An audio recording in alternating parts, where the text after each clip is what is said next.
दिसते की तो स्वराज्य त्यासाठी मागून घालेल, त्याला थांबवणे खूप गरजेचे आहे. पण कसे? अहो साहेब, आदिलशहा आणि मुघल एक सोबत येत आहेत तर त्यांच्यात आपसात भांडण लावून देऊन की. वा, विचार तर छान केला, पण एक मात्र विसरला.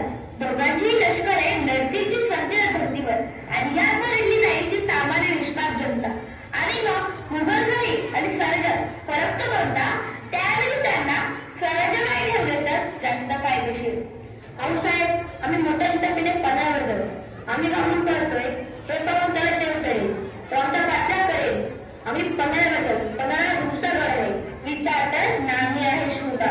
अहो साहेब, पण शाहिस्तेखान स्वराज्यात घुसणार तो स्वस्त बसणार नाही.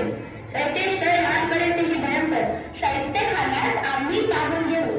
अहो साहेब, आपण होय शूदा, आम्ही शाहिस्त्यावर दबा आणू. प्रसंग बाका आहे, दोन्ही लष्करे दोन्हीकडे लढत ठेवू. यशस्वी भव.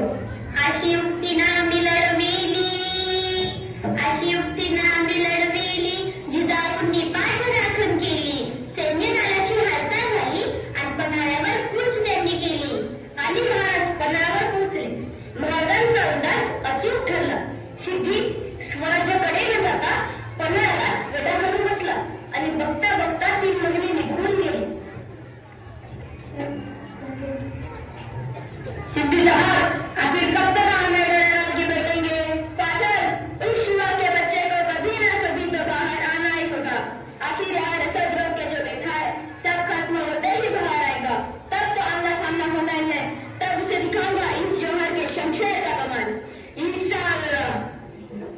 सिद्धीचा डाव सफल ठरला. गडावरची रसद संपत आली. महाराज विचार करत होते की कदाचित पावसाच्या जोराने तरी सिद्धी आपल्या गडा हटवेल, पण तसं झालं नाही. महाराज, विशाळगडाकडे जाण्याच्या मार्गावर मुलांच्या छावण्या कमी आहेत बघा. तो मार्ग निवडला तर तिकडं सुरव्यांचा गड आहे, तो फोडा तर काम होत आहे बघा. पण तो त्या सिद्धीला झुलत कसं ठेवायचं? गणवी कामाचं बाळ करून विसरतोय. काळाचं बोलण्यावर सिद्धीला गुंतवून ठेवायचे. सिद्ध सगळ्यांना गाफील करायचा मोका मिळता विशाळगड पाठवायचे. पण त्यांची मुली करायला कोणाला आणि कसं पाठवायचं? तो सिद्धीला खुळा आहे. आपल्याकडे थोडंच दुसरं शिवाजीराव आहे.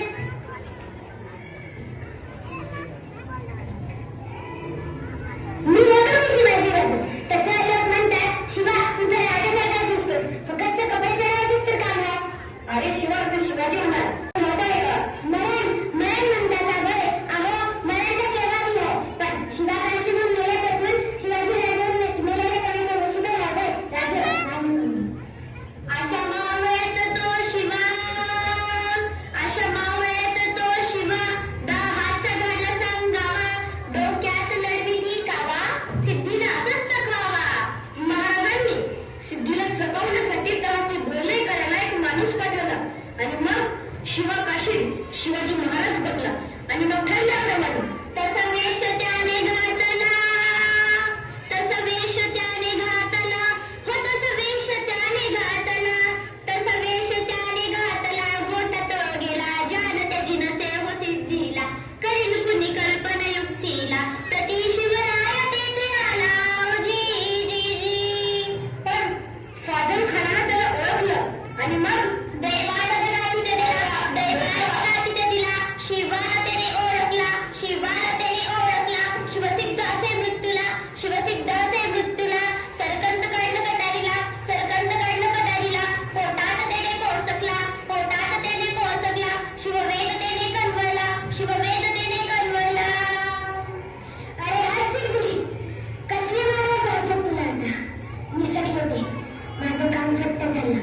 महाराजांच्या नावाने मरण होतो हेच माझं भाग्य. मुजरा, शेवटचा मुजरा. अखेर शिवाजी आता का असेल? अशी हंगामी आणि शूद्राचे बलिदान हे स्वराज्य उभारणीच्या कार्यात शिरेबंद ठरलं. आणि महाराज बाजी प्रभूंकडून 1299 12 जुलै 1660 च्या पावन रात्री विशाळगडाकडे निघाले.